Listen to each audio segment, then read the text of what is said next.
Hi, everyone.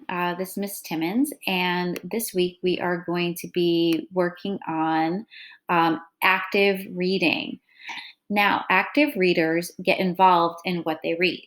And one of the simplest ways to become involved, meaning to make the selection your own and to understand it better, is to mark up the page with reactions, ideas, and questions. Now, when people actively read and get involved with what they're reading, they can remember, understand, and enjoy what they are reading more. So, we're going to go over a couple of different strategies, and there's going to be a symbol on the side of the strategy after the explanation, and we're going to use those symbols later.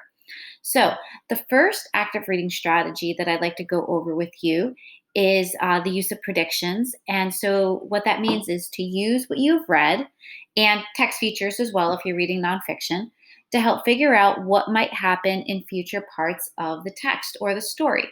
And so, the symbol we use for that is that little thought bubble. So, what do we think is going to happen next? Connections means what can you relate to in the text from your own life? So, can you make a text to self connection through a personal experience? So, do you understand what the character is going through because you've gone through the same thing or a similar thing? Can you relate the text or what's happening in the story to other books you've read? And that's a text to text connection.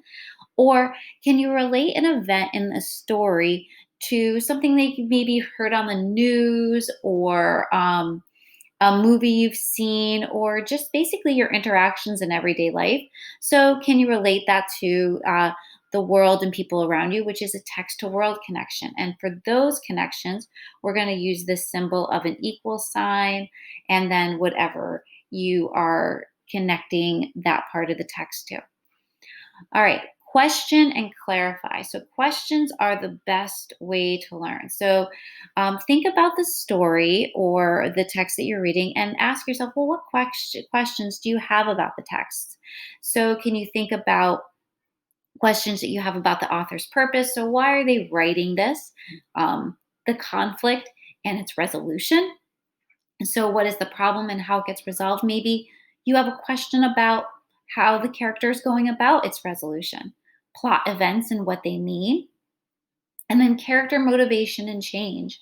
So, you can also define the meaning of difficult words or explain complex parts of the story when you're doing that. And when you make those types of use those types of active reading strategies, I'm going to ask you to use the symbol of the question.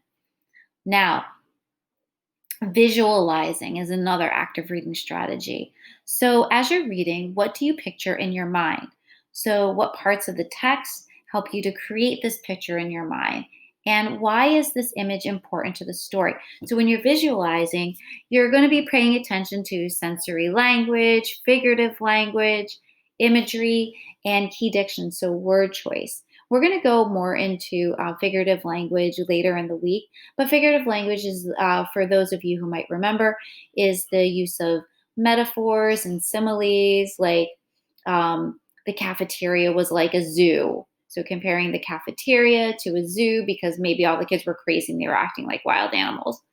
And when we visualize, you're going to use the symbol of the eyes. So in your mind's eye, as you're reading, what do you see? And then responding. So, what do you think or feel about certain parts of the text and why? So, when you're reading, you're going to have some emotional reactions. That's why authors write stories or text. They want to evoke an emotional response from you. And so, as you're reading the text, what are you feeling? And why are you feeling that way? And so, when we use this particular reading strategy, we're going to use this symbol. And then finally, summarize. So, what's the big idea of the text, or what are the most important parts? So, maybe as you're reading, there you come across and what you think is going to be an important part, and you might want to summarize it. So, you might want to just take some notes and just kind of jot down your ideas about what's happening in that part of the story so you can remember it later.